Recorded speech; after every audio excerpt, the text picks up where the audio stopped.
Hi, hello. We are in the fifth problem solving session of Understanding Ethnography by Professor Neena Sabnani from IDC School of Design, IIT Bombay. And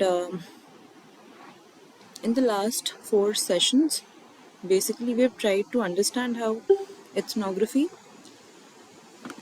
is a form of research, sort of a research method, and what all entails in ethnography, right? So, first, we had understood what is ethnography, then should we consider ethnographic method as a research method for our study or not? How do we find it is the perfect fit for our study? Similarly, next we found out that how ethnographic research method is different from other research methods with respect to the emphasis on its participants, their context and their field, the environment that we say. And finally, we have moved on to the basic tools of data collection now. The various research methods have their different and unique ways of collecting data. Uh, they are all overlapping. You cannot just define certain tools for a certain type of research method. Mainly the two types of research methods we had been and we will be discussing for ethnographic research are observation and interviews. So observation we had somewhat covered in the last segment as well, in the last problem solving session. I would just try and cover some, like, half of the week 5 we have covered till the last problem solving session. Now we will be moving to the next half of week 5 and moving towards a bit of week 6 as well, since the week 6 is already uploaded. You might have gone through some of the videos and some of the resources of week 6 as well. If not, even then that's not a problem. I'll be discussing the basics of week 6, and we might not, since week 6 is a quite longer version of tutorials and videos there. So uh, that we might not be able to complete like within this whole session, but we will be going through some aspects of it, like maybe half or maybe less than that. Week 6 is quite important because it focuses majorly on the interviewing part of ethnography, which forms the majority part of an ethnographic research. Uh, the main emphasis, as we all know, is on the participants, and then how do we get the information and the knowledge that we need for our research, for answering a research question, mainly lies in the interviews, and how do we analyze those interviews. So as of now, in this week, it's majorly about how we conduct the study and how we collect the data and conduct the interviews. So, and not on the analysis part. So that is a separate topic we might not touch upon here. So yeah, moving towards, if we'll see if any participants will join in. Yeah, so we will see from the half of week 5 where we left. So I'll just share the screen.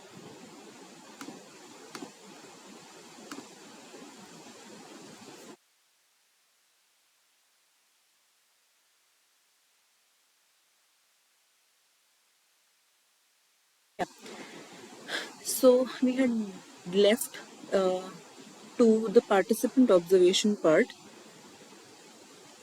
We were majorly discussing the participant observation, but I would like to come to this again so that we do not just start off abruptly. Now,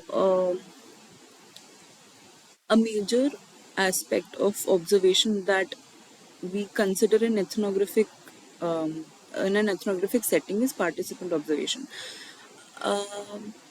Something when it comes to participating and observing together, uh, it becomes a sort of a complex sort of observation where you are in the space, you're in the field, you are with the participants, and therefore you are quite engaged in the field.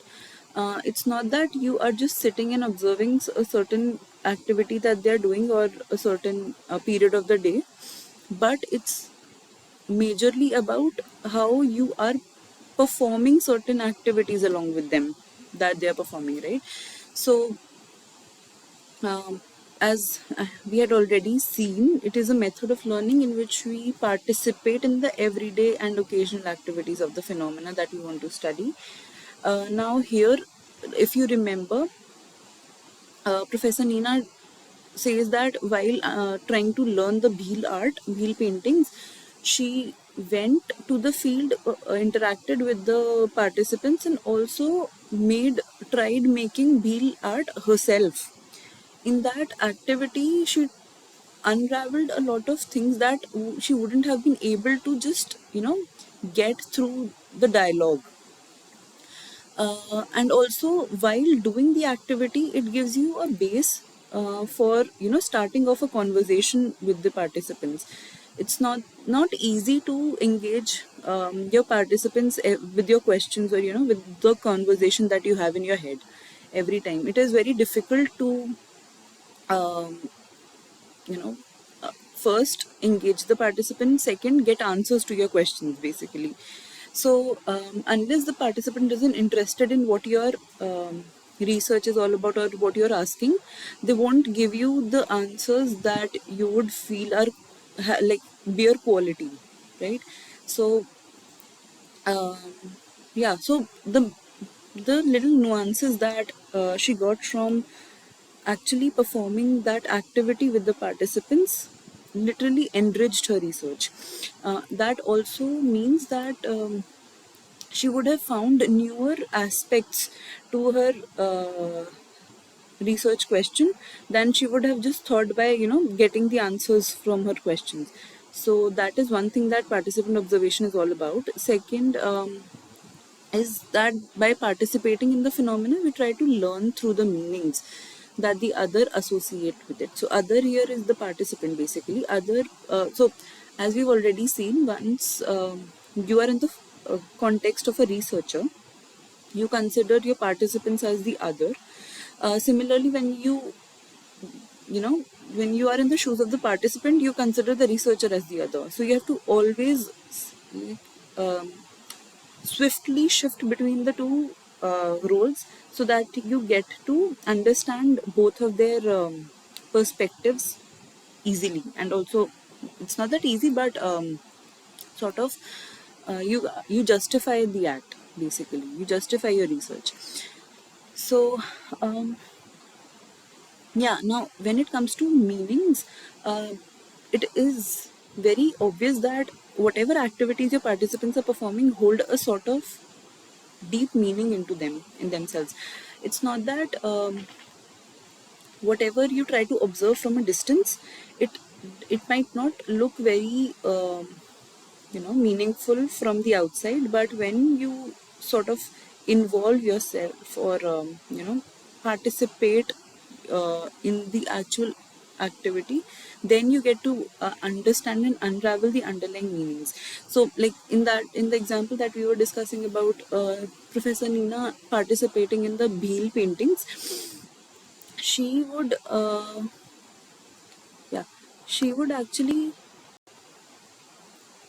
make those paintings herself, indulge into the painting process herself, so that she can understand how, first, how difficult that art is. Second, how important that art is to the Bhil artists. And the the major concern that she not the concern, but the major point that she makes here is that a Bhil painting is made up of a lot of dots. It's you produce a lot of dots on the paper, and then the painting emerges out, right?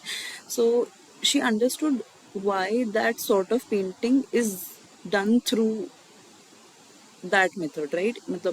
in some sense, that why those particular wheel paintings are made using dots, or why that art focuses a lot on particular dots, on the colors, on how they come out, and all of that. So yeah, participant observation gives you that they bring out the underlying meanings of the activities that you and the participant are performing together. Further, it enables research as a shared activity. Again, we had already discussed this before, but I'll just repeat it so that we are in line with what comes next. Um, Now, for something which is not associated with the participant might seem alien to them, right?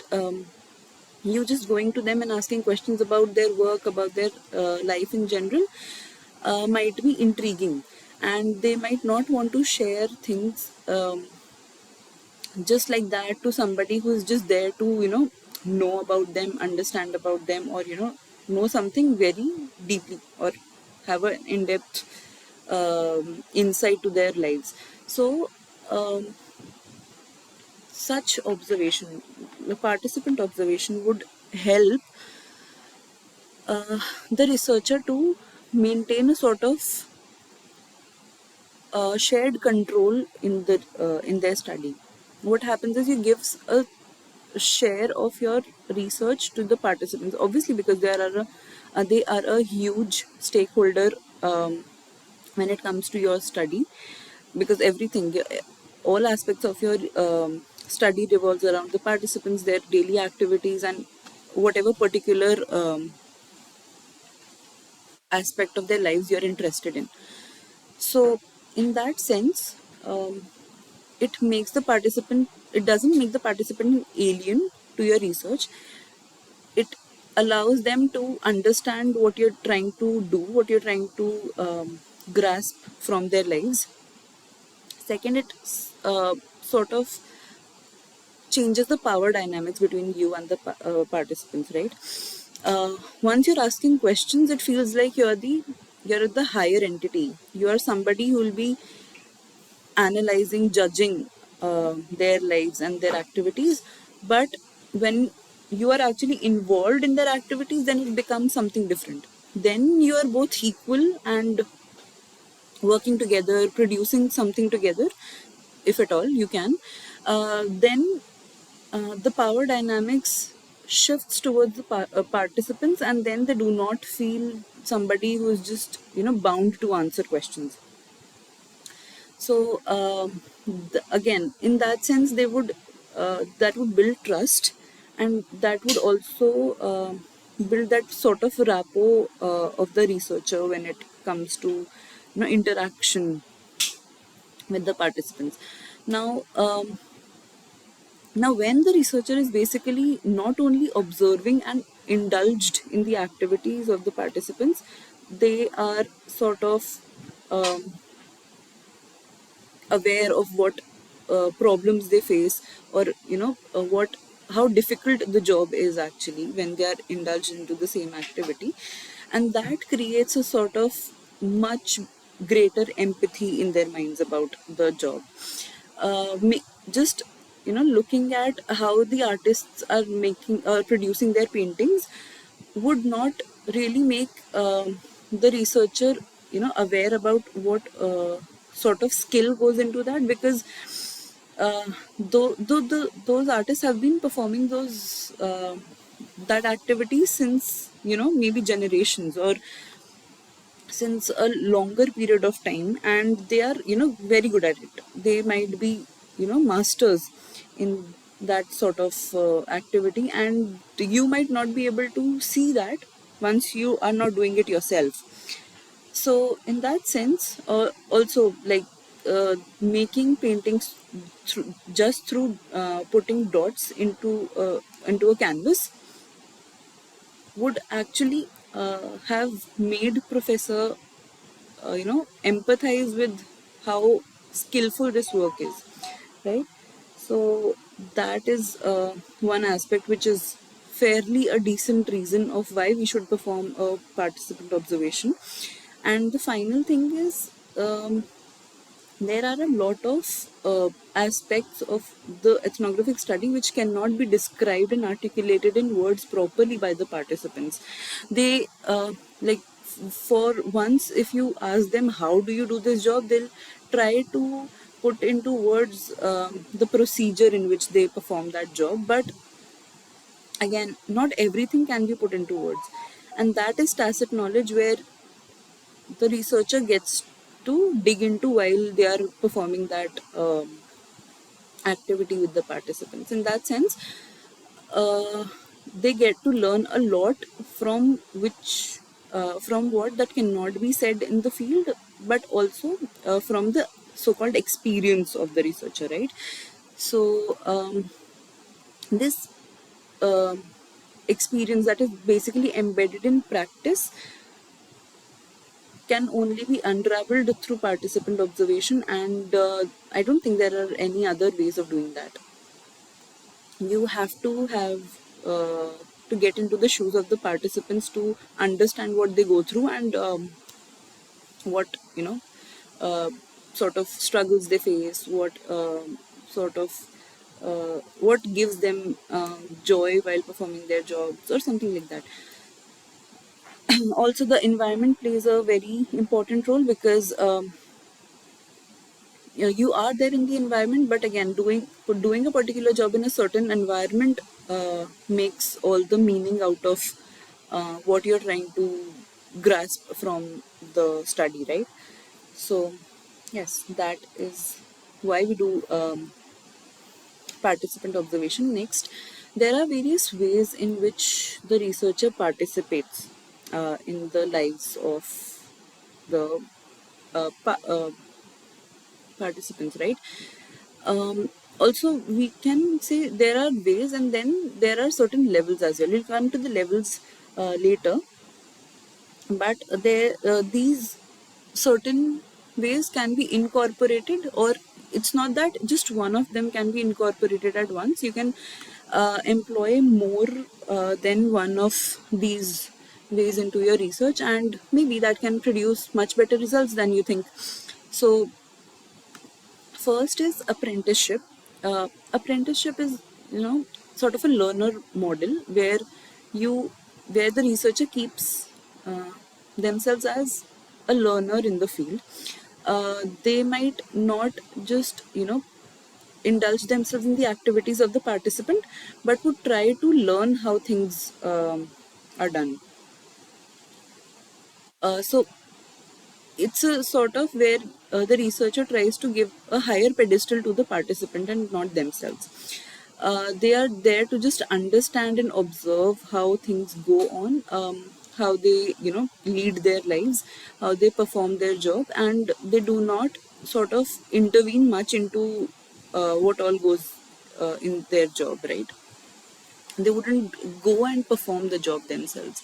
So in that, the apprenticeship model that we call it, um, the researcher plays a role of somebody who is just there to learn, and not you know sort of judge what the participant is doing first, and next not put much into consideration when it comes to what the participant is doing. um, then it comes to collaboration. Now collaboration is is a fairly rare phenomenon, I would say, in which the participation occurs, because uh, here again the collaboration aspect is sort of much closer to what participant observation is, where they um, try to build an equality between the researcher and the participants. But again, here the participant is bound, or is supposed to be benefiting from your research. Now, this generally doesn't happen when we see what all ethnographic researches are done in design, or maybe there can be certain ideas like the one in which the researcher is first of all understanding the plight of the participants and then trying to help them through their design. That is something which will not if immediately but help the participants, in the long run. But again, collaboration is sort of giving that equal representation to both the researcher and the participant. Again, here it's a much more involved form of participation where the researcher is, deep into the problems of the participant, and also much empathetic about what all is happening in the field. Next is volunteering, where again, we all know what volunteering is, but in the ethnographic space, it sort of represents that um, the researcher is quite interested to know about the life of the participants, and again, may not be able to give back something, but help them in certain ways. So um, yeah, in this again, I don't know what the power dynamics might look like in such a participation, but here the researcher has an upper hand where they think they can help the participant with something. Now again, uh, this needs to be understood and this needs to be evaluated if the volunteering that the researcher is doing is sort of needed, required, or not. So uh, yeah, so in this sense, while volunteering for a certain task in the participants' lives, the researcher tries to introduce themselves to the field, introduce themselves to the participants, to their lives, to their context, um, and that is majorly done on the researchers' need spaces, right? Whenever they want to. So um, yeah, this is about volunteering. Next is about joining a group. Sometimes um, I don't know how ethnographic, how much it is used in an ethnographic context, but joining a sort of a formal entity, or say sometimes NGOs do such things where they try to uh, understand about what a certain community is going through and then help them through the formal channels. They help them file for certain um, patents, might be, or it can be sort of giving them royalty about their designs and whatever they produce, art, or it can be a craft or something like that. So in that sense, when your uh, ethnographic approach moves to a formal sense, where you are actually inducing some formal organization into your study, and then making try to make the work of a community formal enough, or known enough, then it's sort of works like that. Generally we do not see something like that in an ethnography, but it can be there, right? Now there are degrees of participation. Now again, so the levels, as I said, the hierarchical um, levels are there when it comes to how much the researcher is indulged into into the lives of the participants and into the context. So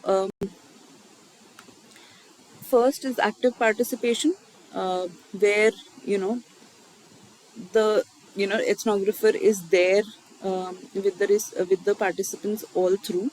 They are there eating with them, commuting with them, doing their activities, actually performing their jobs, and all of that, and maybe like staying with them for the whole day, or being in the context, in the environment for the whole time, like for 24 hours, or for like whole of the week, whole of the month. That sort of participation is like an active participation, where you might consider it as the fullest form of participation that can happen. Next is partial participation. Partial participation is now prevalent more because uh, it's a sort of one feasible, because you might not be able to stay in the context and stay in the field for 24 hours. You can spend a considerable amount of time with your participants in the field, um, and then go home, make your notes, or already the or go through the notes that you've already made in the field, and yeah, reflect on them. So when it comes to partial participation, a very nice example that is given in the week is about Beatrice Potter Webb. She is a researcher who is really interested, to understand the lives of the English laborers. So, yeah, she stays in England, but she's majorly interested to know about the lives of the laborers, like how they work, what problems they have while they work, what they go through, and all that. So, what she did was, she would come to the uh, labor to the site where the laborers are working, and then she would literally do the work that they do. And after performing that work for the whole day, almost assuming the job of a laborer for the whole day, she would change clothes and move back to her house, which is obviously in a much better and sort of elite area of the society. And you wouldn't you know you wouldn't be able to understand how she gets into those two roles so comfortably, because like for half of the day you'll see her working hard for getting those uh, for getting that small amount of money, and literally leading a life of a laborer. And then you would see like changing her to her own self in the evening. And a participation like that is sort of an active and a partial participation. Partial because it's partial majorly because she isn't spending the whole day with the laborers, and then like she has her off time. She switches from being a laborer to being in her natural self within the day. So that is the best example that we can find in the lessons. Finally is the peripheral participation. Peripheral participation is sort of a very distant participation, where you're not very indulgent, and also you do not actually perform what your participants are performing, but just you're there to observe from a distance.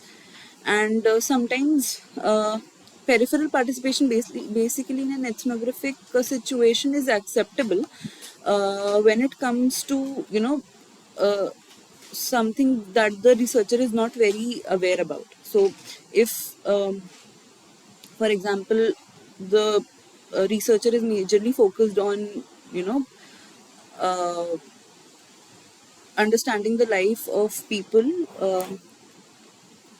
who are into catching fish, or maybe something like that, which the researcher cannot do. In that sense, they are there to just observe and then reflect on it, but um, not at all like going to the field and doing the job themselves is not considered here. Finally, now again, when it comes to peripheral participation, this is where we see peripheral participation. The areas that require highly specialized skills, such as that of a doctor or a surgeon. So basically, you cannot, perform the job of your participants, because that is not you're supposed to do. You need to have a license for that. So in that case, or even any sort of medical skill that we can think of comes under these highly specialized skills, and these are sort of obviously these have to be of considering of peripheral participation only.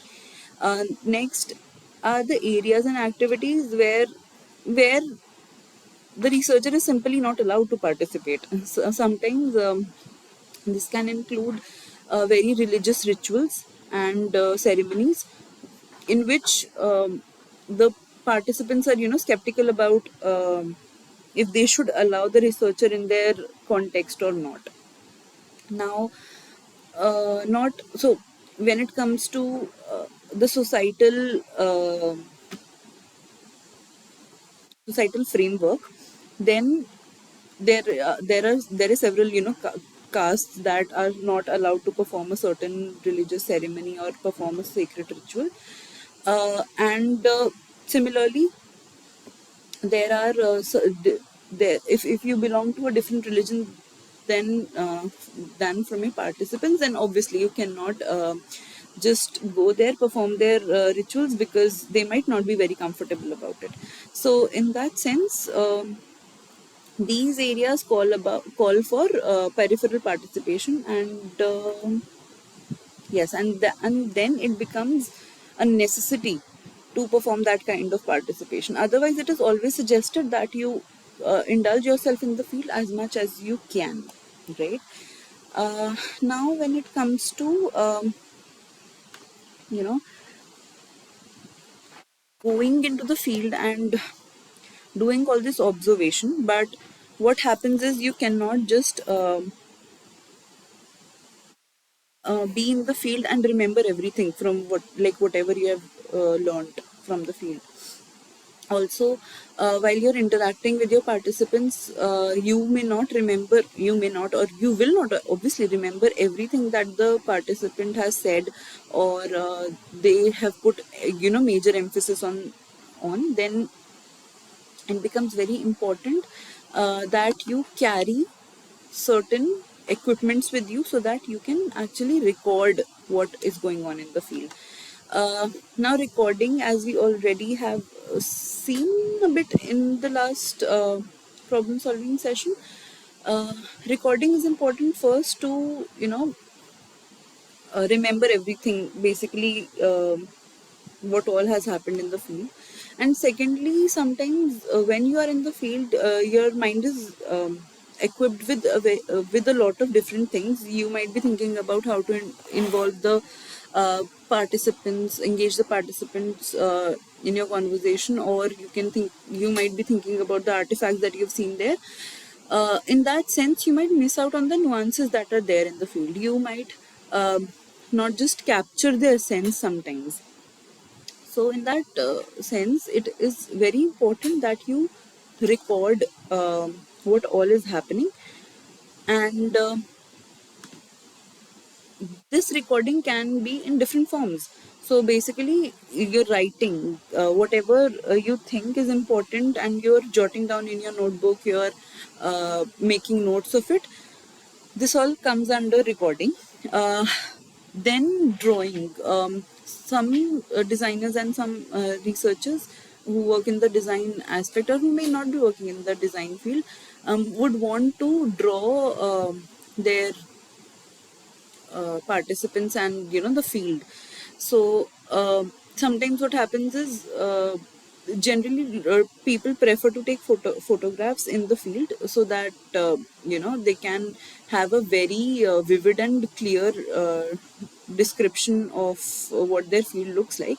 But again, sometimes there are areas where you cannot take photographs, like sometimes in schools you cannot take photographs, in government offices you cannot take photographs, in areas which are not accessible to the researcher, and which do not allow them to take any sort of photographs. They might just want to draw their context so that they do not miss out on the important aspects they have been looking for, right? sometimes it's also that even though they can take photographs, but they would like to illustrate the um context and the environment themselves through their lenses. uh, in that sense, in that case, they would also like to draw their participants on sometimes um, the details of the participants and of the context of the environment are so minute that when the researcher, you know, understands them or finds them, they would want to put that into a picture. So then the drawing helps in. And yeah, we can also do an audio recording when we are talking with our participants or taking interviews. So that always helps. You get the uh, you get to understand, you know, hear every word once you're done in the field, and then you move out, uh, and you can hear that recording again, and you know, get to or rehear the recording again, so that you can try to find out meanings from what they have said. You might try to dig out underlying meanings as well. So now when it comes to recording, it is said that recording is not simply documenting. Now when we say recording, it is actually a sort of a form of way in which you facilitate your research, number one, and secondly, you help to dig deep into your research or into your environment, into your participants' lives. So it's not that documenting is sort of a task that you do. It's a mandatory aspect of research. Documenting is that, but recording has an essence of you know, capturing the meaning. It's not about just noting down what all is happening, but it is majorly about capturing the meaning. So uh, now what we see, that what recording helps us in. So first is documenting observations, obviously, um, because that is one aspect. So you can see here, documenting is one aspect of recording and not the whole of it. So yeah, whatever you have observed in the field, you'd want to write about it, you'd want to uh, you know, capture it, so that you do not lose out on any sort of information that might be important for your study. Secondly, being alert to imponderabilia.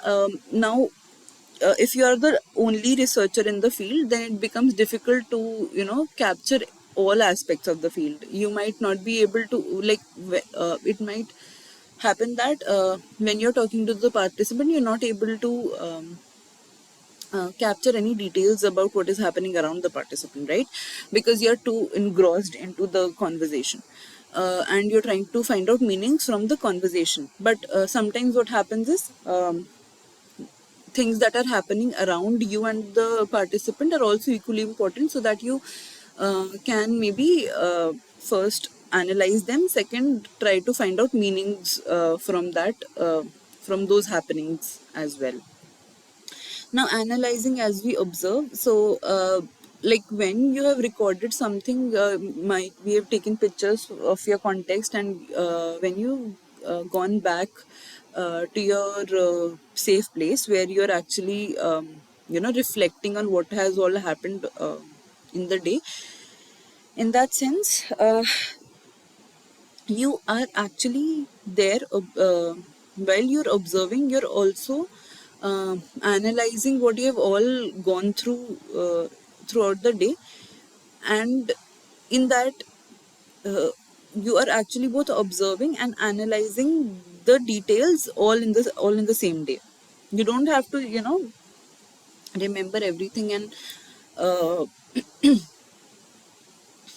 yes, remember everything, and then, you know, while making a report out of your research, you would not want to, or you would not have to rely on your memory always. So this analyzing part then can just work hand in hand, because you might just find about certain important aspects in that day itself while you have observed them.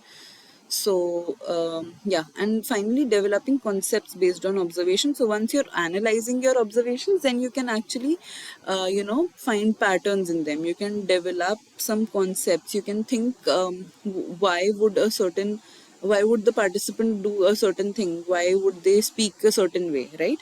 So all of these recording helps you with that.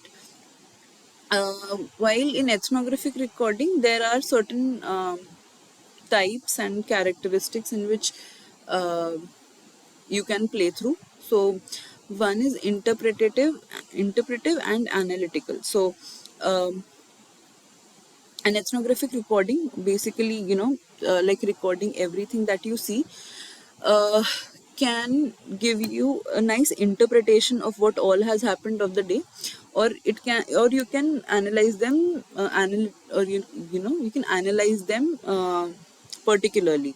So one is getting a whole view of what is happening in the field, and the other is like focusing on minor details.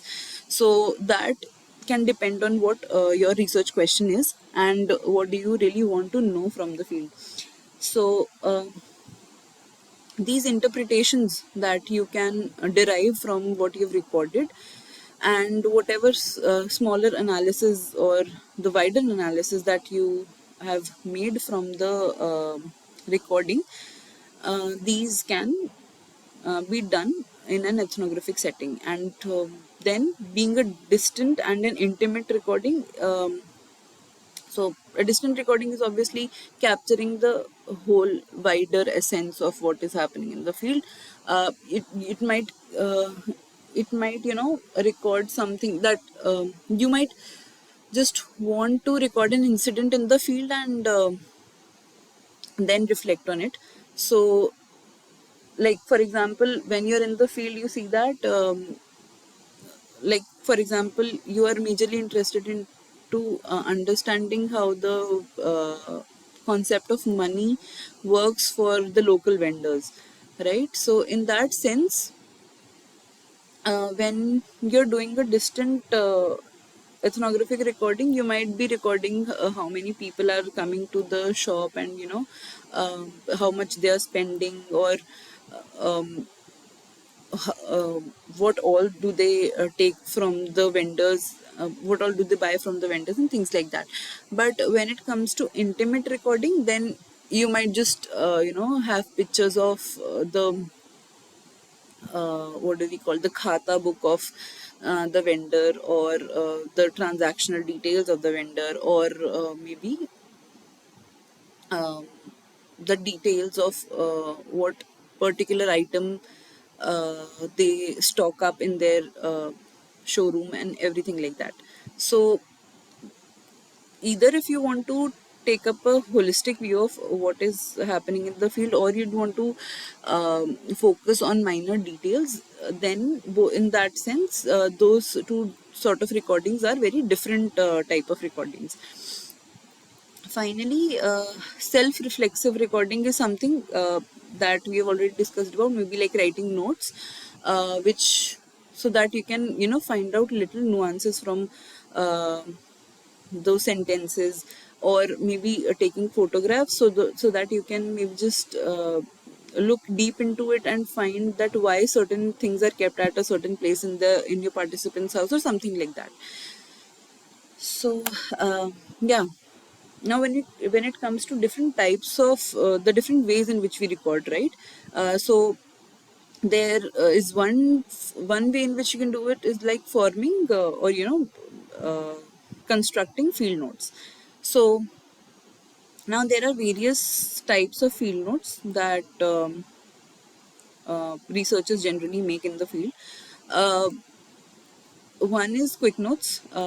So while you're conversing with your participants, you are interested to know about the major, like this generally works in the initial aspect of an ethnographic research, where you are actually trying to find out about the major areas of focus that you can take into consideration in your research.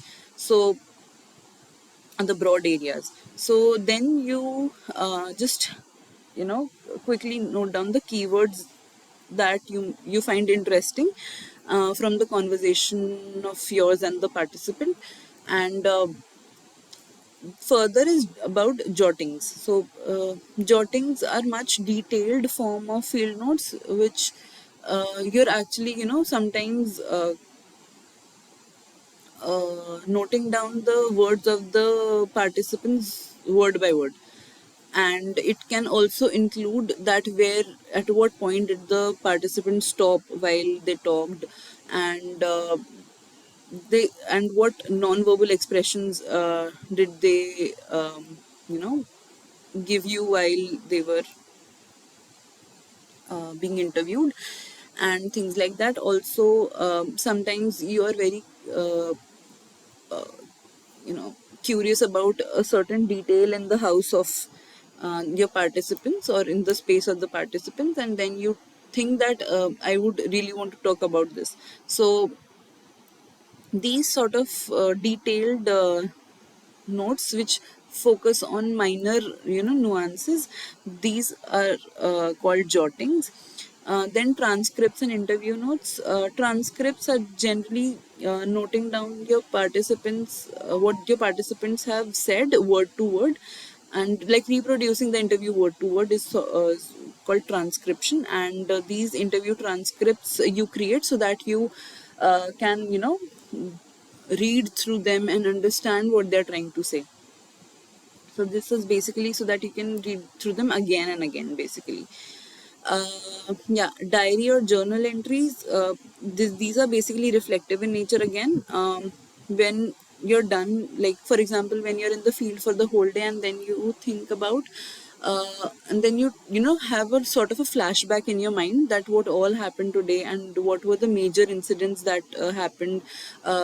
What affected you the most. In that sense, these things are also equally important for you to note down, and in that case you sort of create journal or diary entries that are basically pieces of what you felt throughout the day.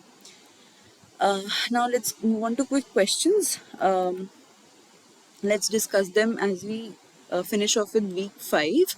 So first is that the researchers often observe and discuss the material objects that are found in the participants' environment. Through discussing these objects with the participants, they try to learn about participants' experiences. Basically, when we talk about the material objects here, we are generally sort of talking about the artifacts that we call them. Um, so, for example, you're there in your participant's house and you observe uh, that they have, a very well-defined worshipping area, right? And you found that it's right there at the entrance, and it has certain constituents in it. So all of these materials you go and you try to learn about them. Why do you keep certain materials in your worshipping area, or things like that? What does that mean?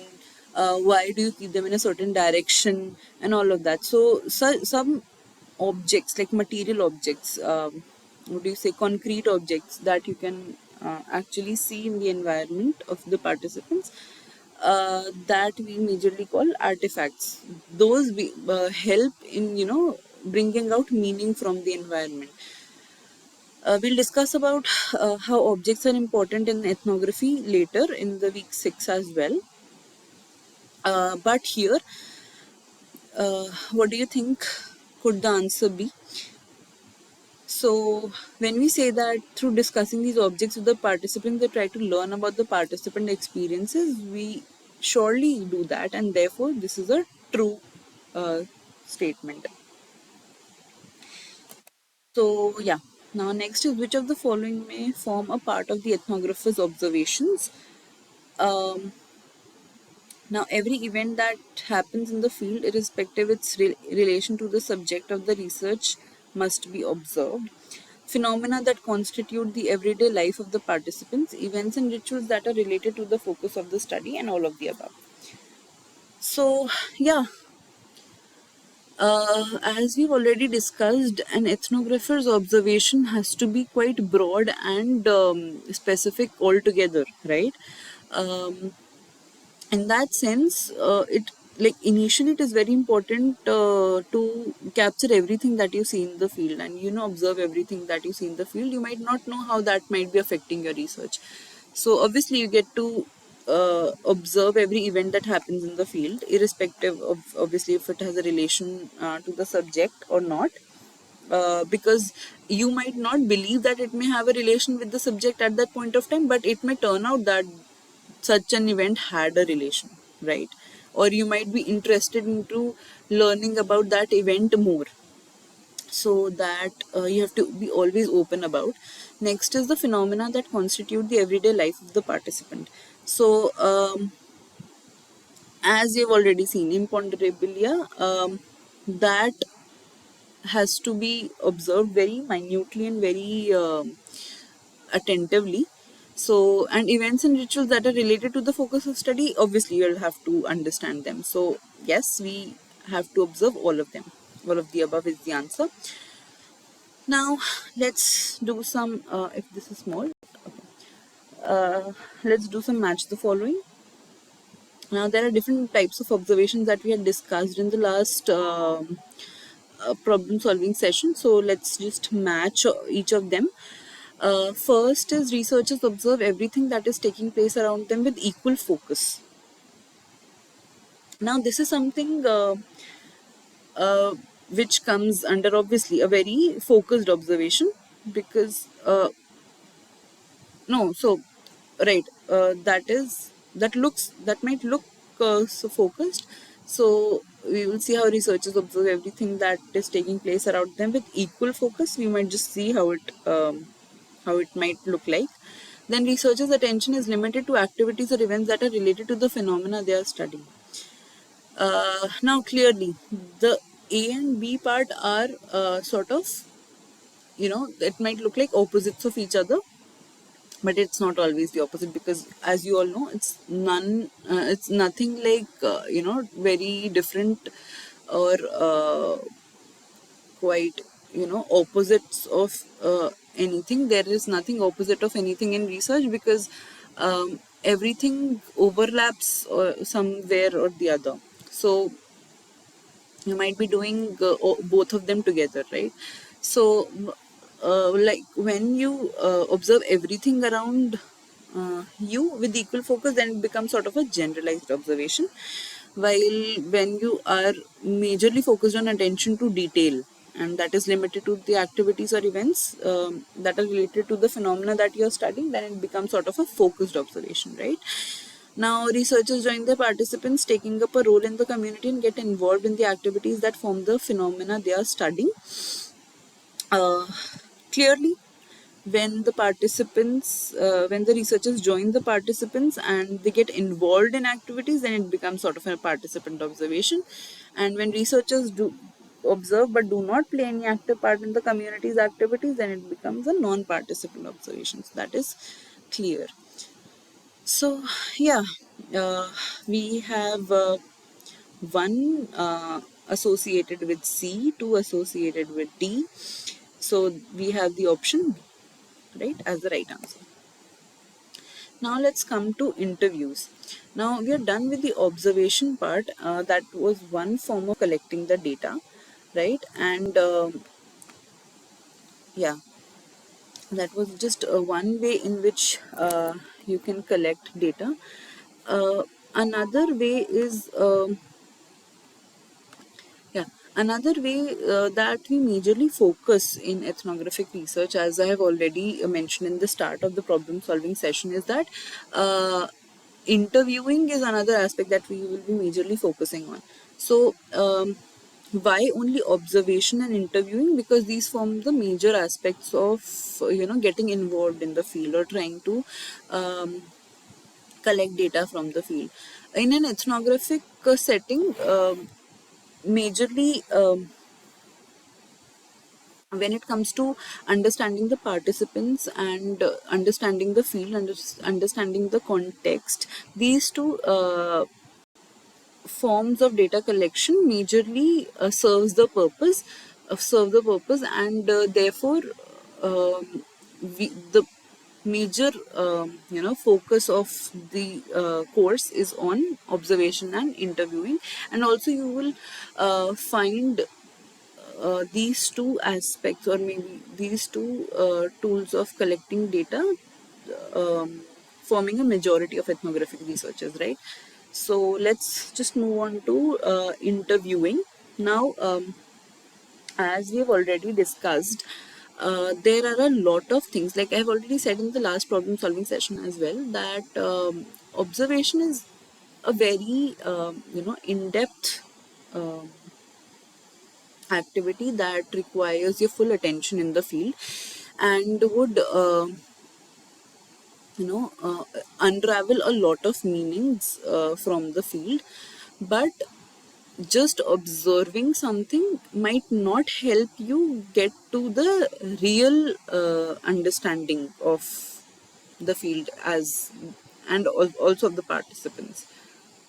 You might sometimes infer wrong meanings from what you have observed. Now when I say wrong, it might not be a correct word to use, because uh, what you infer from the field basically depends on your understanding of the field, right?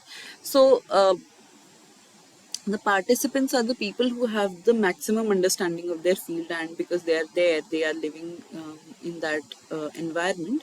So it is very necessary to sort of validate what you have observed from the field, one, and also make sure that you do not get you know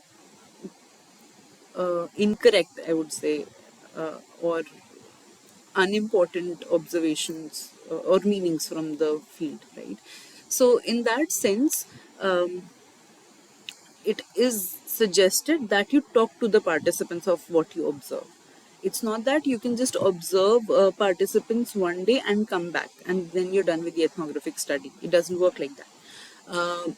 You have to understand about everything that you observe from your participants. Try to find out if you what you've inferred from your observation is something that you've correctly done. And finally, if there are any other meanings associated with that same observation. So sometimes it happens that you're like for example, you're observing a set of uh, um what do you say, craftsmen in a particular region, or community of craftsmen you're observing, and they are majorly into making um, portraits out of wood, right? So, in that, uh, uh, you observe that they have been, sharpening their tools uh, every now and then. So, one thing is, you obviously understand that the sharpening of their tools is important, because it'll, you know, enhance their productivity throughout the day. It would be easy and faster to work with them. So all of these things is what you infer from the event that is happening and that you see happening in the field. But when you talk to participants, you might get more insights to it. So, one, your observation is not wrong here. Second, it's just that you are trying to find out if the activity that they do have any other connotations as well, which you might not be able to understand because you're from a different context altogether. So in that sense, it is very essential that you come forward and you incorporate interviewing into your study. Now, let's see how ethnographic interviews are and how different they are from other sort of research methods or research studies. So, an ethnographic interview is a conversation between a researcher and the participants, where the researcher wants to learn something specific about the participants. Now, ethnographic interview, when we say, is uh, exclusively when we talk about an ethnographic interview, we talk about it in a sense of a dialogue and discussion. Okay, it's not that. It's not a journalistic interview where you are, you know, ready with a set of questions and you just, you know, throw your questions at your participants and note down their answers. It doesn't work like that. So in ethnography, when you're trying to and you're majorly focused on trying to find meanings from your participants words and answers, you sort of create a conversation around them.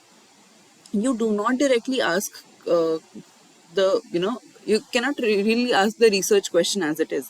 Like for example, uh, if you, like we had discussed it earlier in the earlier lectures as well, in the earlier problem solving sessions as well, like if you want to know about the sustainability aspect, or consideration of um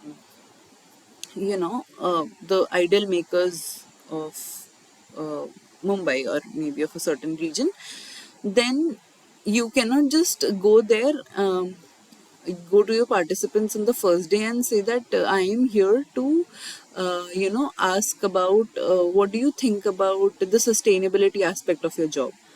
That would be a very vague thing to ask, even though you might get an answer, but that would not suffice to what you are actually thinking and trying to get from the field, right? So, in an ethnographic setting, you try to build your interview in a way such that it becomes a conversation than being a question and answer session. Okay, so yeah, now obviously, since it is an interview, you try to learn about something specific from your participants and, gain knowledge from your participants. Now, these are some of the aspects that ethnographic interviews generally contain. One is narratives and anecdotes. Now, when you are actually when you are doing an ethnographic study, you are first thinking about, finding narratives. Narratives are, meanings that.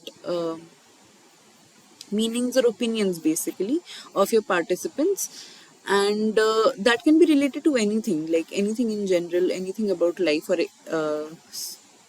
whatever you'd want to know, and certain anecdotes. Now every community, like especially in India, every community have their unique anecdotes, or not if unique but related, like for example, when you talk about Ramayana, a lot of cultures recite Ramayana in different forms, but the story remains the same. But the essence, or some the way of uh, sharing, the way of putting the story together becomes different. So these anecdotes, if not unique, are common and shared in different communities as well, but they have their unique way of portraying them, of sharing them, and communicating them, right? So these things, narratives and anecdotes, are one of those uh, very important, uh, what do we say, very uh, important components of uh, the community that you're trying to understand about.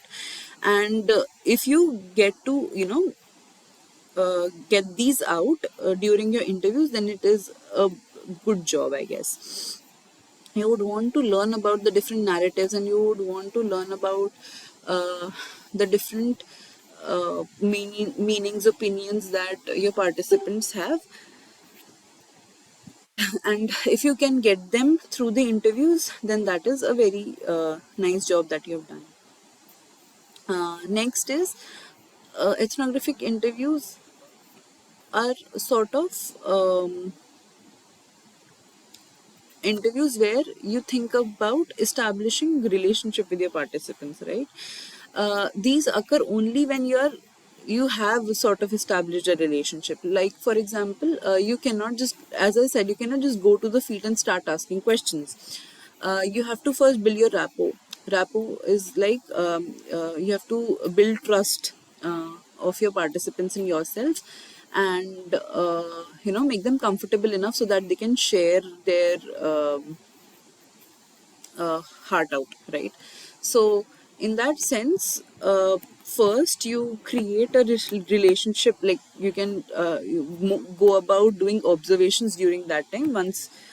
You think and once you think the participants are open enough, and sort of got an informal attitude towards you and are comfortable enough talking to you, then you can start off with your ethnographic interviews. Now these are sort of spontaneous. I've added this because not all ethnographic interviews are spontaneous, but this is a point that differentiates ethnographic interviews from other kind of interviews. So spontaneous here means that, as I already said, you do not go to the field with a very strict set of questions that you would follow and would ask your participants to answer one by one, right? It's not a tick mark, or scribbling of questions from your sheet. It's about asking each question and then building your next question from the answers you have got. So, for example, if uh, if you are again taking that example which we have been taking throughout, if you are working, if you are interested to learn about the workspace of the ideal makers, uh, then you you know go about first making them comfortable with yourself, which is obvious, and then like doing some observations, like how they keep their tools, how they in what direction do they start working, do they change directions when it comes to sunset, or like how do they use their paints, do they use a certain type of paints, are the women in the family involved into that, or if not, why not, if yes, what is there a sort of division of labor that is going on in the family, or things like that. This is the first and foremost thing that you are going to do in the observation. Then when you try and you have built certain, you have gone to visit them quite a few days and quite a few times, and you have like spent some time in the field, and then they're comfortable, you have had some sort of informal conversations with them during the observations. Then you might just want to start off with your interviews. So in that, when you start off, you first like go and ask them, like, yeah, so I would like really want to know about why do you perform the same task every day, or you know is doesn't this job make you um, tired, or doesn't this look boring to you? So when you start off with these, then you'll get some answers. For example, they say that, no, I enjoy this process a lot because I've been doing it since years, and it has sort of a spiritual connotation related to it.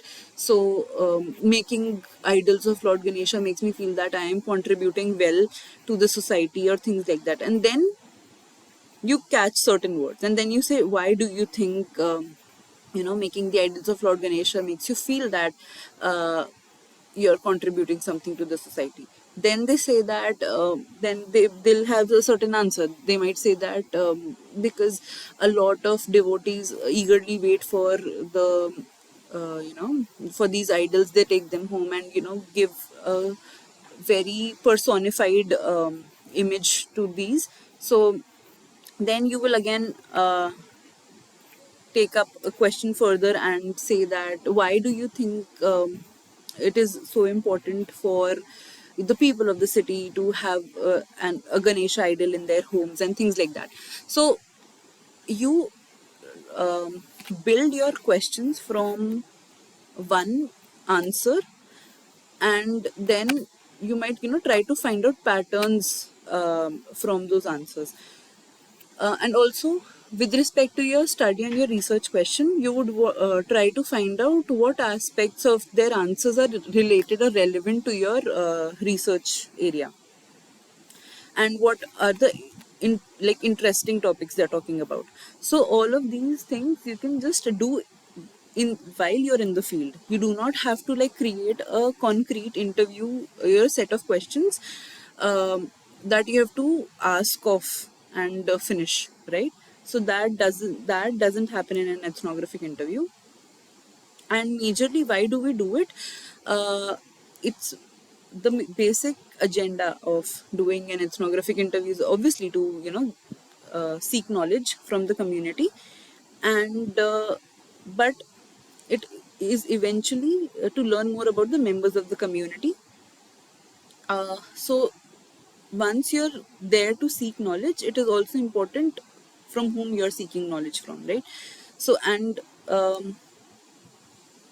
it's not that you are seeking knowledge from anywhere. You're there in the context, and you're there in their personal space, and then asking them questions. So that is what the important part here is in an ethnographic interview.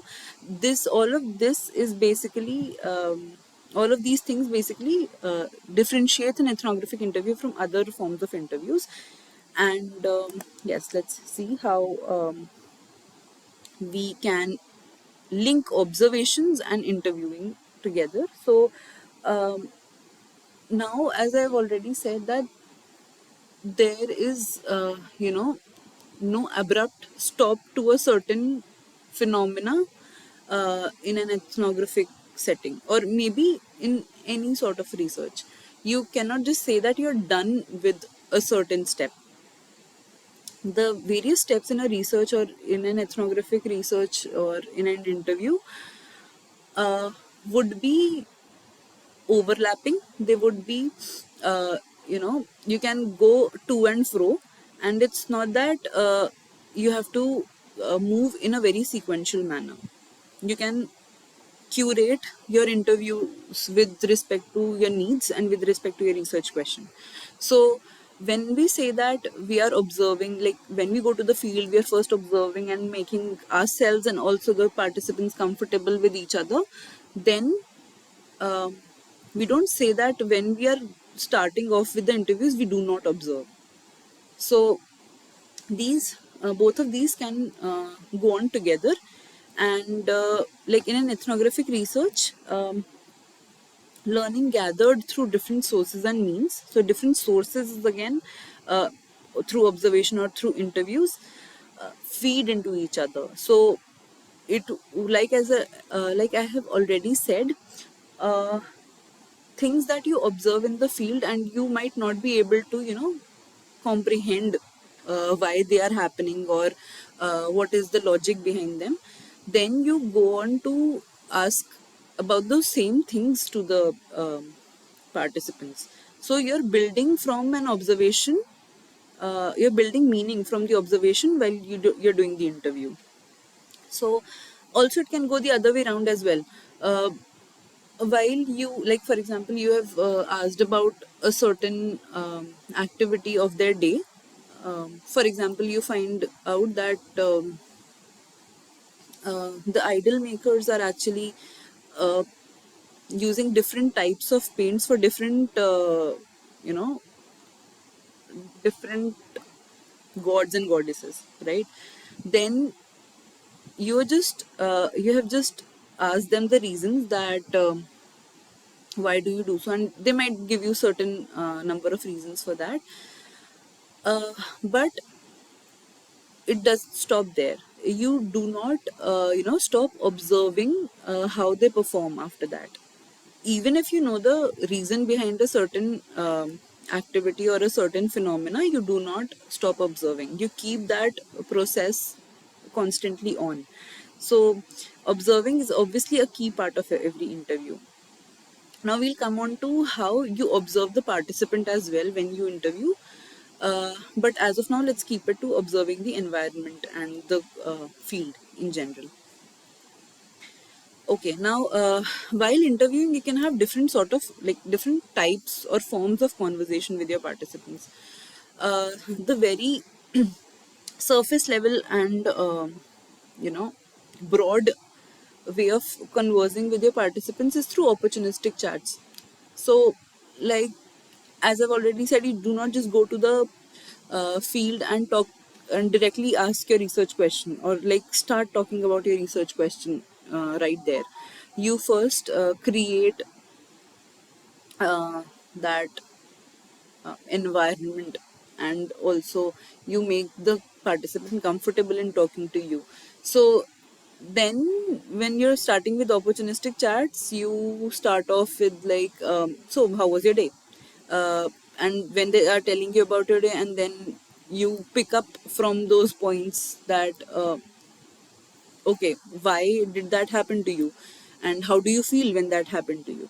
So all of these things are sort of an opportunistic chats where you are trying to narrow down to your area of interest in their lives. We first start very broadly talking about in general, and then you move to your topics of interest. Now interviews that eliminate observation. So yeah, once you've observed something and you could not find out reasons why a certain phenomena is happening, then you ask them that why are you doing an activity in such a way. So that is what we say, that that sort of conversation is actually building from the observation. So interviews that eliminate observation is somewhat finding meaning to your observation. Then in-depth interviews. Now again, all of these points of different forms of conversation are included within one interview, right? It's not that there are different types of interviews that we're talking about here. These all of these are constituents of one single interview, right?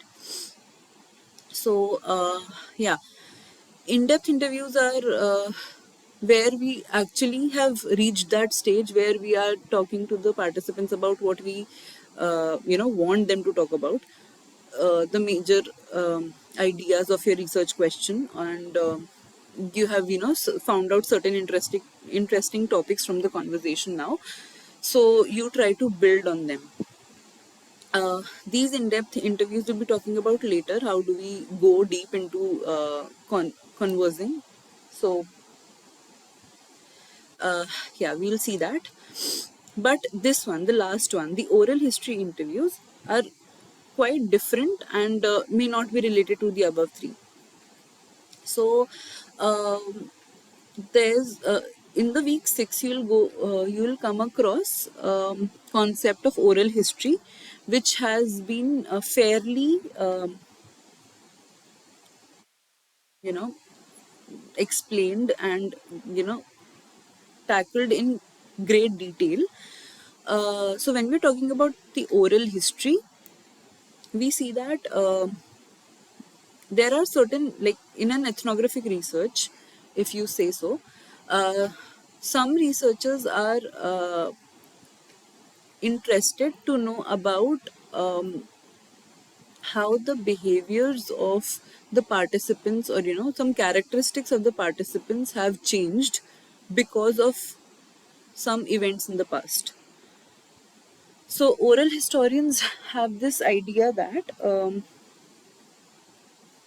whatever the participants do in the present are results or are you know uh, sort of implications of whatever has happened in the past, or the past experiences have shaped the participants in a way that they are today. So we'll now go deep into oral history. So basically when we talk about oral history, we say that it is majorly to learn the life history of our participants to understand the trajectory of their lives. Now, again, considering oral history into your research or into your ethnographic study majorly depends if you are interested into finding out about the life history of your participants. Now, sometimes you are clearly not interested to know that. That can be one reason. Other reason is that you do not you think that there is no relation between what has happened in the past to what you're trying to find out in your research, right? So here you have to be quite sure, and you need to provide a good rationale to the idea that the historical part of your participants, majorly the community that you're trying to focus on, um, their history has like negligible effect on what you are trying to understand about their lives. So when we talk about you know communities who have a certain profession since a long time back, and there is a sort of a legacy that has been going on with respect to that profession, and their ancestors have forwarded those skills to the younger generations. In that sense, it becomes important to consider the life history and the past events. So you have to be quite careful about if you are actually considering the historical aspect of your participants or not. And you need to provide a good rationale of why you are and why you are not considering it. Now, but the oral history aspect is majorly concerned about the historical or the past of the participants, and they situate the events and phenomena that we are studying of the present, right? So the focus on the narratives that are less likely to be heard or recorded comes in oral history. So now historical aspects is something that you cannot see for yourself. You have to rely on your participants memory in that sense. Whatever they are telling you from whatever they have experienced in the past, you have to understand that, and you have to build your research around that. So generally oral history is majorly focused and is majorly used when we try to find out about narratives of communities that do not have a say in the society, right? Do not Might not have an equal say in the society, I would say. So people who do not read, who cannot read or write, will not have any literature around them, because obviously nobody from the community could have actually um, recorded something from their past.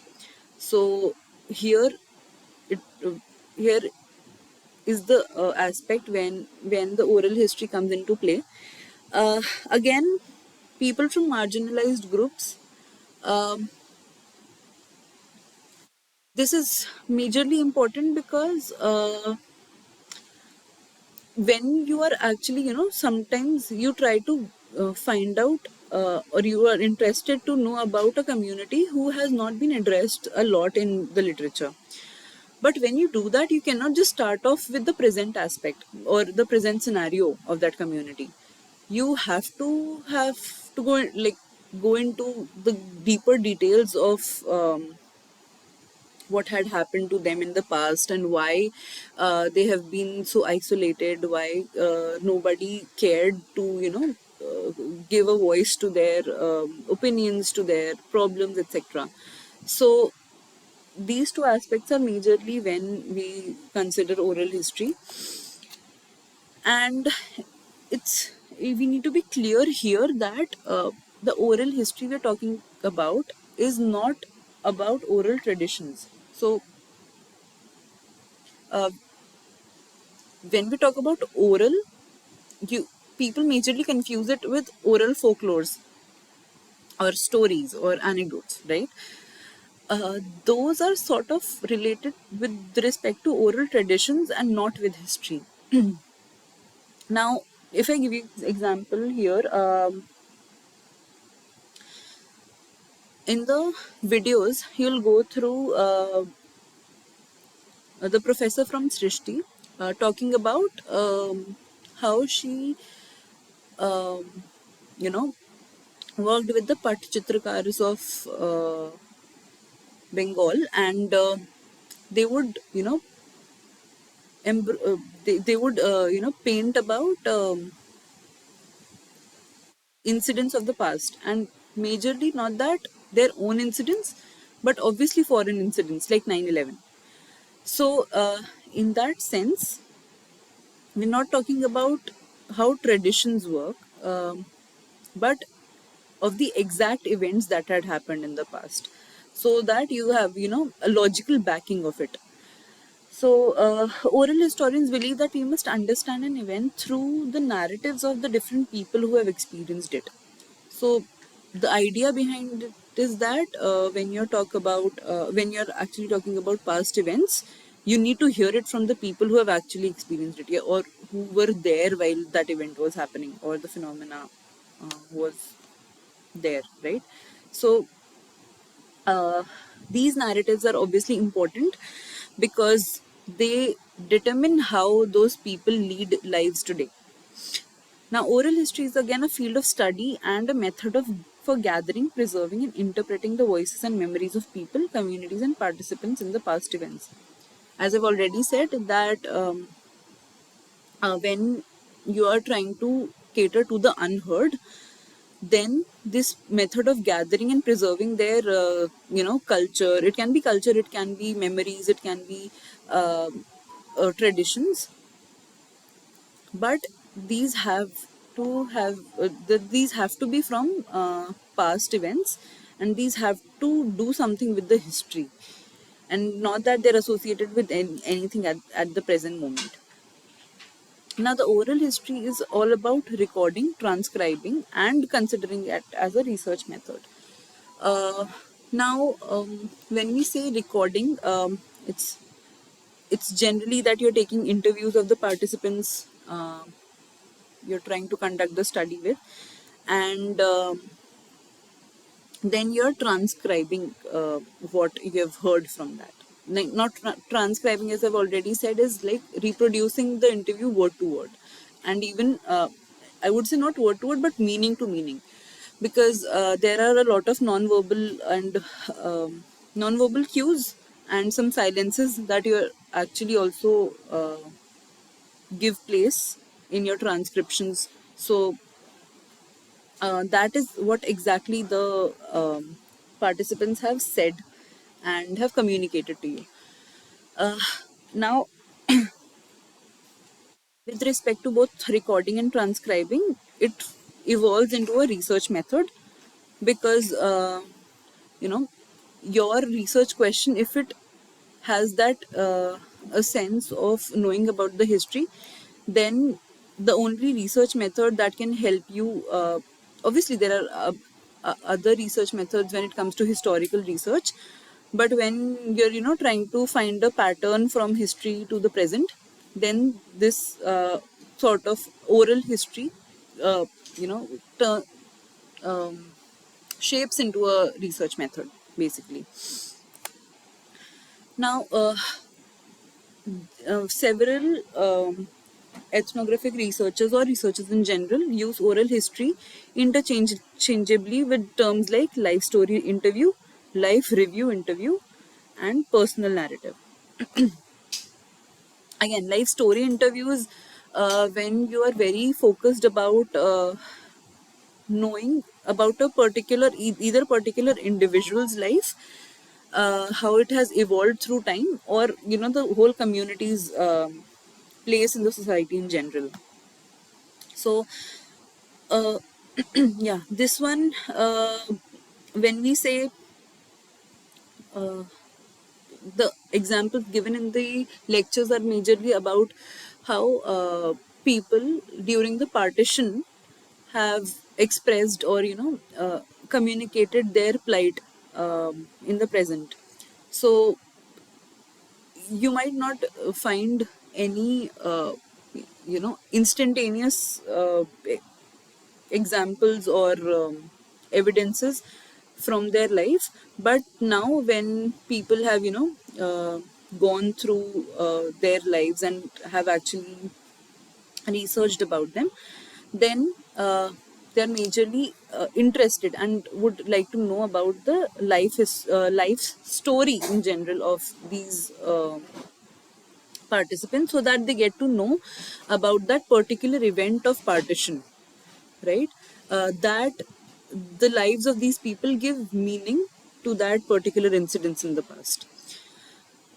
Again, life review interview might be majorly not focused on a certain event in the past that is affecting the lives of the people, but it would majorly um, focus on how the life of a person has evolved, or the community, I would say, not the person. So that sort of life review interview is again the oral history that we're talking about. And yes, personal narrative, we'll come to personal narrative because this is where the memory part comes in of the oral history. So how a person remembers about events of the past is something that is influenced by their personal narrative, right?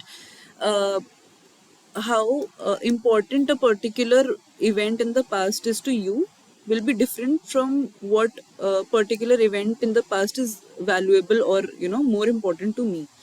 So these differences of opinions, or wouldn't say opinions, but of experiences and of narratives would define personal narratives, and these narratives obviously need that historical aspect to come into picture. uh, Now various researchers have actually questioned oral history as a research method. First, they say that how could you even um, take into consideration a research method that is purely based on a personal memory of the participants, because you cannot validate the personal memory.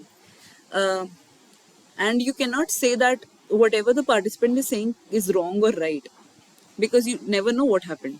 So the counter argument that other researchers put of basically the oral historians that put into when they talk about oral history, and when they are questioned about the personal memory of their participants, is that even though the literature that is available uh, might not be accurate enough. How do you know that everything that is written is accurate? If you can sort of work with the inaccuracies of the written material, then why can you not work with the inaccuracies of the personal memories, right? So those are two different schools of thought. But again, the next part that talks about the oral history being problematic is that it is not an objective research. Objective again because you cannot generalize it, right? Whatever interviews you've taken from your participants or whatever your participants have said are personal opinions and personal views of them. You cannot just say that, like for example, you're interviewing some people who have been displaced during the partition, and they tell you that they had undergone immense, what do you say, immense pressure, they had undergone through immense trauma of war. Then you cannot generalize that to every person who had been present during the partition, or who had been displaced during partition. That clearly depends on person to person and how much they have suffered, right? So they say that when you cannot you know talk about being an objective type of research method, then how could you validate it as a research method at all? So, but again, not all research methods are objective in nature. Ethnographic approaches are absolutely not objective in nature. They are much more subjective. uh, they create different meanings through different people's their experiences. So the counters that we have here is that the oral history is sort of a co-creation of evidence and the process of meaning making. So they say that you are you as in a researcher and the participants are actually, when you're talking about certain events, you're actually co-creating evidence of that event, even if evidences of that past phenomena is not available today. But you are now, from the memory of the participants, trying to co-create, the participant as well as the researcher is trying to collectively create an evidence of that event in the past. And both of them together are trying to make meaning out of that. So even while it's not that the researcher is trying to understand what is going through uh, going through the participants, or what the participants are going through uh, while telling about their traumas, about their experiences of the past. It's also that while the participants are talking about their past, they sort of try to put those experiences into words and therefore generate new meanings. They are also reflecting while they are speaking. So it so happens that whenever you have an idea in your head, when it comes out in words, it forms a, it sort of shapes into a narrative. It's sort of shapes into a meaning. So this is what again happens when the participants are actually telling about their uh, experiences of the past. So Michael Trish is actually trying to you know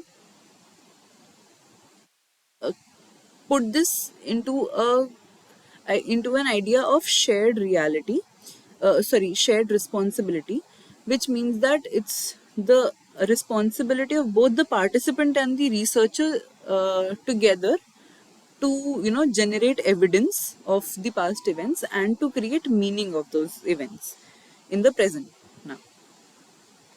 So yeah, the next thing that we see when it comes to oral history is that participants, they consider, the oral historians basically consider participants as narrators and researchers as listeners. So when we talk about the shared responsibility, the responsibility of narrators and listeners is equal here.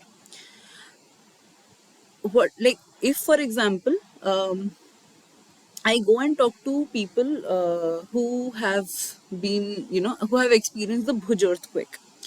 So if I go and talk to them, learn about their experiences, how did they uh, handle those situations of utter uh, trauma and of, what do you say, of a dangerous situation, how did they fight against that? So I would ask them questions that like how did anything happen to your house, how you made sure that you're safe, you and your family safe, did anybody in your family lose lives in that incident or anything like that. So these things, when the narrator is actually telling me about all these things, I have to be careful that I reproduce that exact meaning that they are trying to convey to me into my writing, right? If I at all change anything from what the narrator has told me, then I am producing a whole new different sort of meaning out of that, right? So in that case, the researcher here has to be very careful that they understand and be empathetic first. Second, be sensitive to what all is being told to them. And when they are being sensitive, they have to be you know quite considerate and attentive in that respect, because they are now uh, you know on they have that responsibility of putting the experiences of the narrators into words, and those words should convey the same meaning as the narrator has had in their conversation. Okay, so that is there. Now again, when we talk about the subjectivity of the oral history as a research method, it talks about subjectivity of the researchers and the participants, and together we can call it as intersubjectivity. Now again, how the participants are narrating their experiences, and how researchers are uh, you know absorbing that information is all subjective. That all depends on the researcher and the participant. If I am listening to the same participant, I will generate a different narration of that conversation, while another researcher who is also listening to the same participant will obviously generate a very different narration, because what happens is, my focus of what I'm trying to find out from the narration, from the experiences of the participants, will be very different from what they're trying to focus on. So in that sense, um, it is the subjectivity of both of on both sides of the researcher and of the participant together, which actually enriches the concept of oral history, right? So here, for example, in this subjectivity, Alessandro Portelli has this idea of subjectivity in mind. He had actually given that intersubjectivity concept, and he talks about a character called Luigi Trastulli. So this the major idea of the story of Luigi Trastulli is that Luigi was actually a factory worker, and he had lost his life uh, during the during unrest, uh, while there was an unrest with respect to NATO membership, right? So when researchers have actually tried talking about Luigi's death with people of that region, they have found out that the actual year of death of Luigi is 1949, while people remember it to be 1953. Basically, because um, Luigi's death basically has resulted in a sort of revolt or protest against the factory, and the idea of suppression. So people majorly, when they remember about one broad protest, they think that an incident such as Luigi's death will also be associated with that. Now people say that the researchers basically say that this is when you're talking in sense of oral history, when you're talking to the participants, you are actually getting deceived about the actual year of death. But what he says that the concept of misremembering is that, yeah, that remembering the facts wrong is actually important to consider, because that enables us to know what aspects of history are important to your participants, right? So the important aspect was the protest and not Ligi's death, and therefore people associated his death with the protest in general, if people wouldn't have tried finding out that why people were misremembering Luigi's year of death, then it they wouldn't have reached that conclusion that people remember the broad aspects and things that affect their lives. So even if your participants are communicating misremembered facts, even then it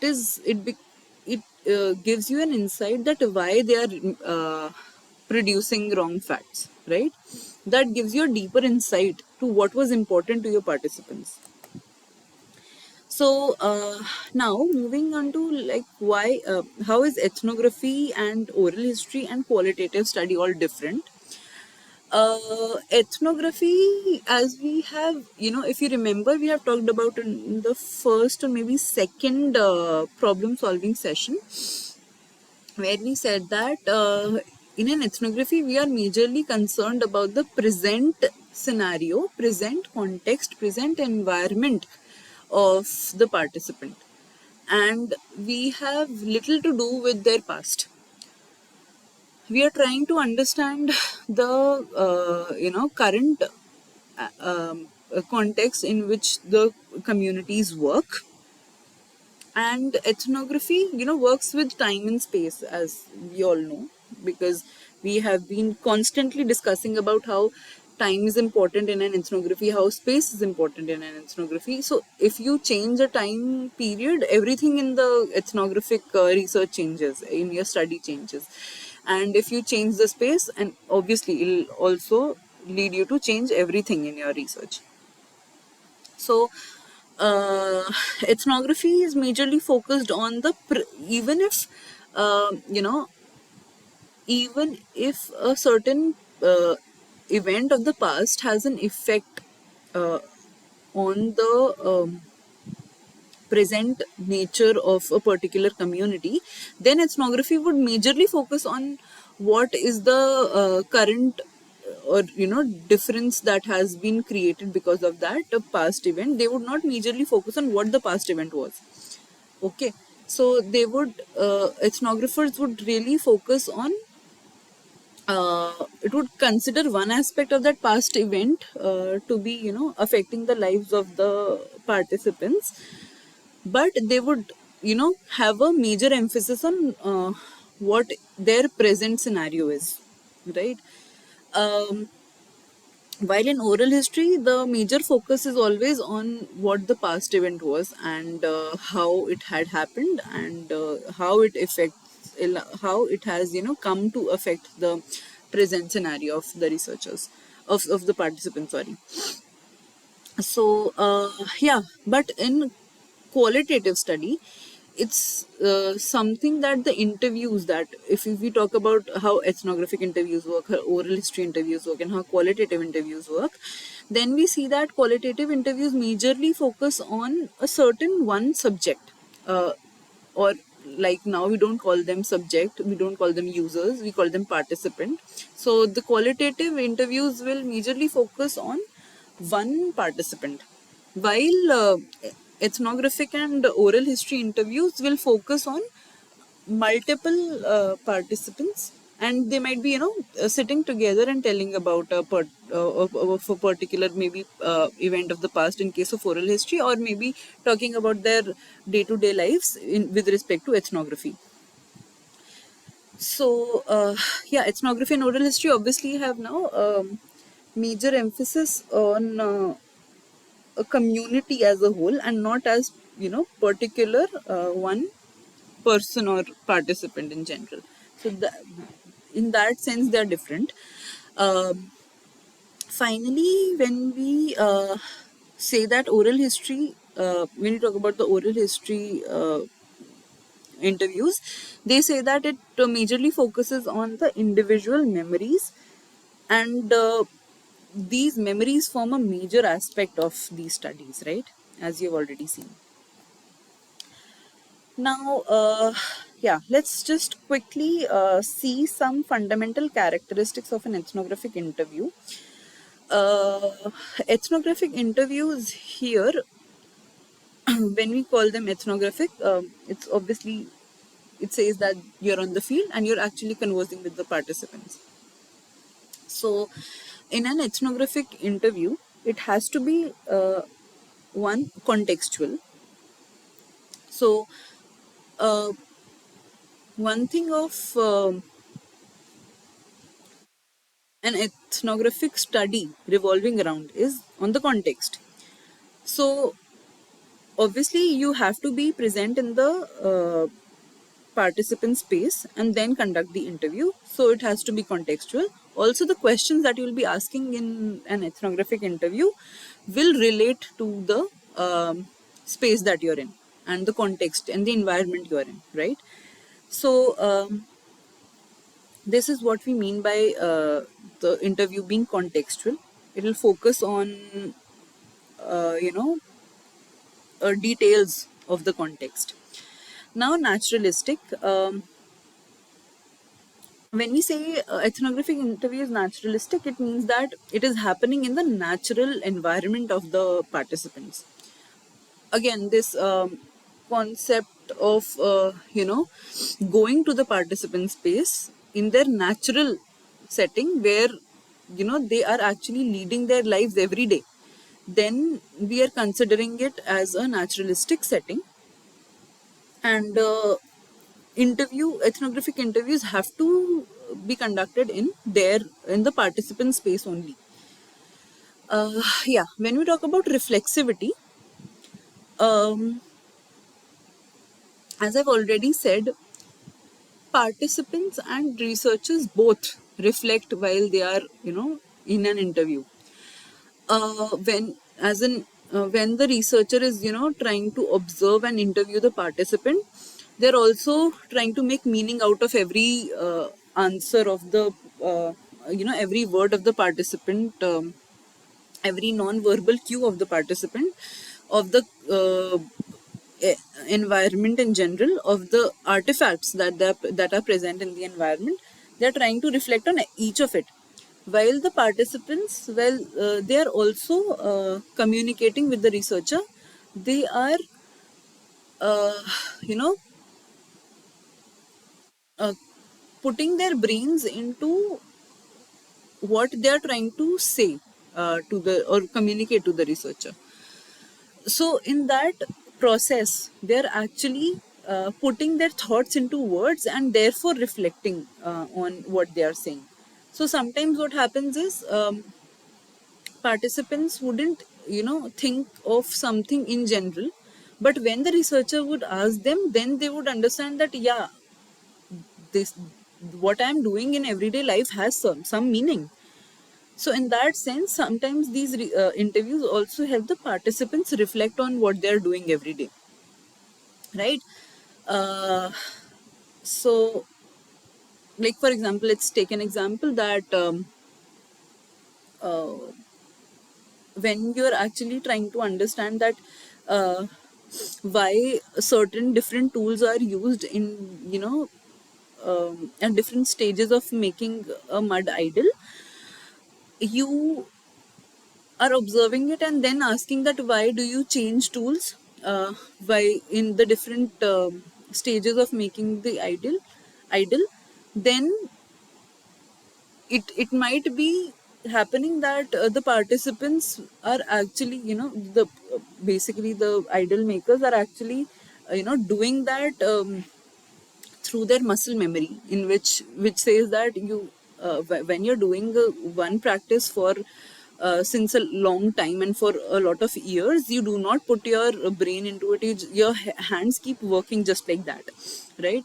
So in that case, when you ask the idol makers about why do you use certain tools in different stages of differently in different stages of idol making, then they might understand, oh yes, I have been doing it like this and this is majorly because of this reason, right?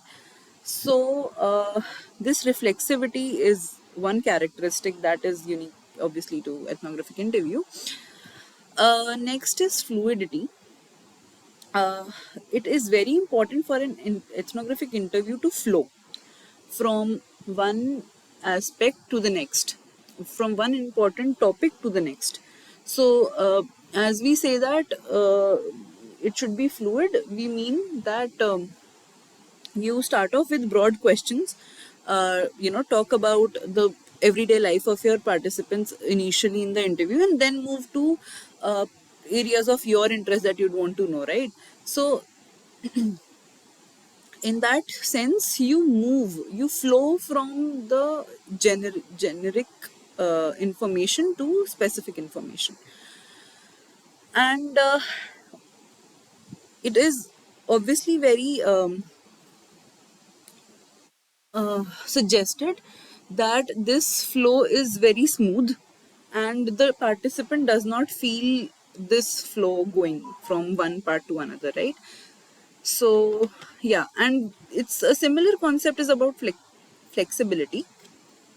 um, Now when we say that we are going to the field, it's not that we just go unprepared about an interview and just find um, uh, possibilities to talk, or find areas of interest right there while conducting the interview. It's always that you plan for an interview, and you sort of create a set of questions beforehand, which is obviously not a strict thing to be followed, but it will help you move from one aspect to another clearly, from light questions to deeper in-depth questions. uh, and This you do through by forming an interview guide. So your interview guide will contain all the important questions that you would want to ask your participants. This interview guide but keeps changing when you're in the field, right? Um, there is no rigid interview guide when it comes to an ethnographic interview. And when you try to build from one question to another, or from the answers of your participants, then this flexibility of moving from one topic to another also is the characteristic of an ethnographic interview, right? now Now, in ethnographic interview, when the participant is answering to a certain question, or is actually sort of having a conversation with the researcher, then it is very important for the researcher to have focus, to stick their focus on the narratives of the person. These narratives will determine how the participants think. Why do they think about a certain concept in that way? And what aspects of behavior validate their opinions, or why do they want to talk about certain topics, why do they do not want to talk about certain topics, etc. And these are the important aspect when it comes to doing an ethnographic interview, because obviously you're there to uh, learn about the community and its people. So you try to find out narratives from the answers of your participants. The major focus, the major thing that you're trying to find out from the interviews is the narrative, right? So this is something also unique to ethnographic interviews. And yeah, finally, it's open to ambiguity. uh, when I say open to ambiguity, it's not that again you like do not you go with any preparation at all. You go with a certain set of questions, but when we say ambiguity, it's that you need not address everything that you hear from the participant. You can let some of the topics remain ambiguous if they're first not in your not in the goal of the research. It can be that. Or if you cannot reach to any sort of conclusion. There are a lot of questions which you cannot reach on a conclusion to. So those are just discussion worthy and conversation worthy topics, and there is no right and wrong in that. And obviously, there you cannot conclude upon anything. So ethnographic interviews allows that sort of uh, ambiguity to prevail in these interviews, and therefore doesn't ask you to concretely conclude up to onto anything. So yeah, uh, let's talk about the first thing, that is how to make the interview contextual. So basing conversations on observation made during fieldwork. Now like, since you're in the field, you are actually having conversations about everything that is around you. So you will generally not try to talk about something that you have not seen in the field. You will majorly talk about what you have observed and what you have from the conversation that you've heard from the participant. You'll generally try to find out meanings from them. You will, like, for example, when you're talking to a community in India, you'll not be talking about what is happening in America or what is happening in the world order. You wouldn't talk about that, obviously. So these there's a reason why the interviews are happening in the particular space of the participants. It's because they are meant to be contextual.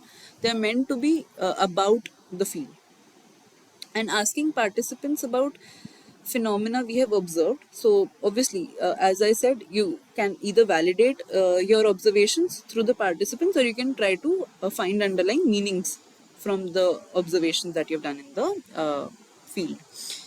Observing the participant and environment as we converse. So as I've already said, it's not that you are actually just focusing on the words of the participant. You are simultaneously observing a lot of things. You're observing how the participant is feeling while they are answering to your questions, how they're behaving, how is their how are their expressions, how do they respond to a certain question, do they feel uncomfortable in responding to a certain question, etc.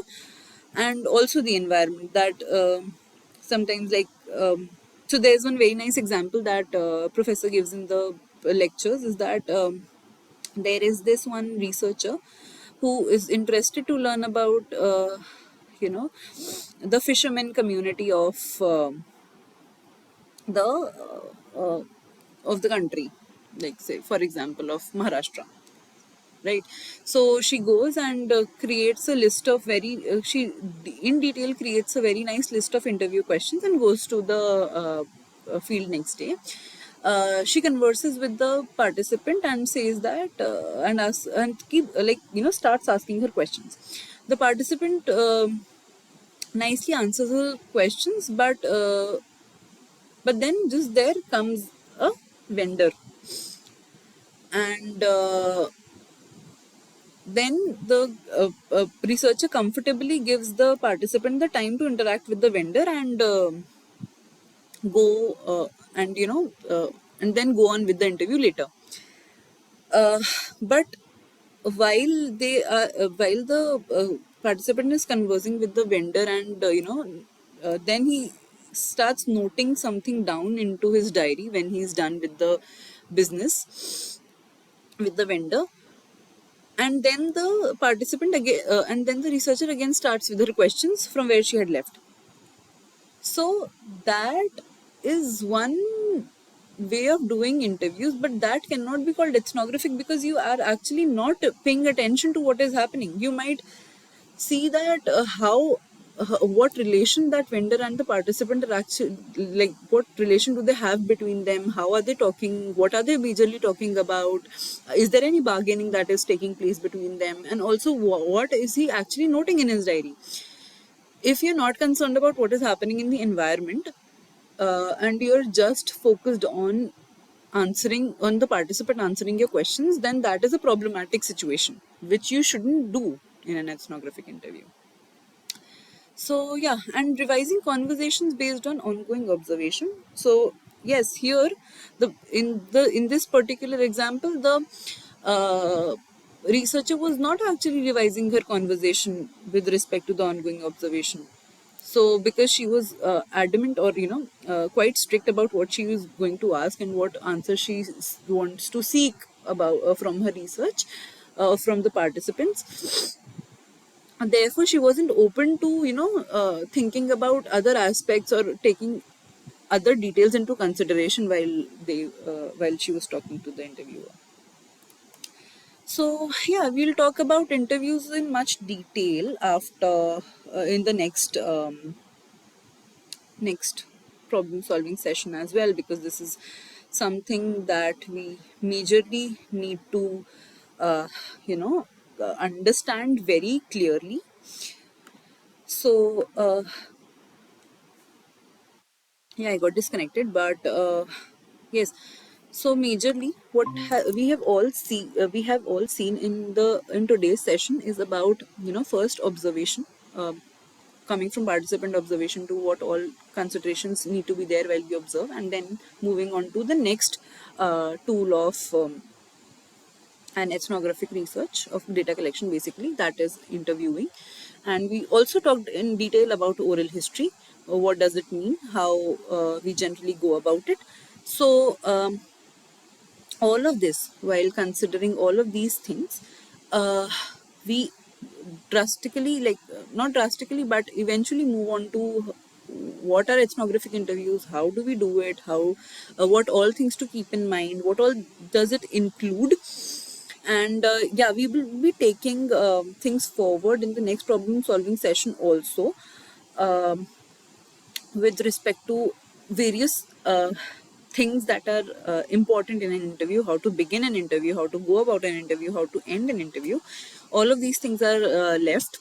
uh, Week 6 was sort of heavy week. It will be, as you go through the videos, you will see that there are a lot of concepts, important concepts, that are there in this week. So just slowly go through them. uh, Ask me about any doubts that you get in between. Come to the problem solving session so that we can converse and have some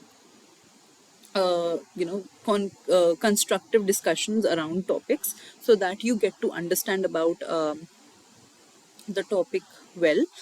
uh, and and I think ethnography and interviewing, observations are very heavy topics that cannot be just understood by um, going through videos and just understood in one go. You need to discuss about them, and eventually you need to do them to understand them fully.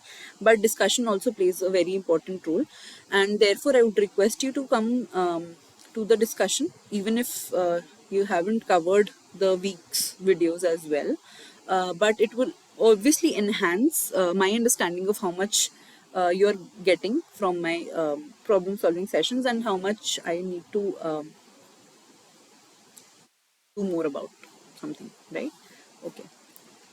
Thank you so much. Have a great week.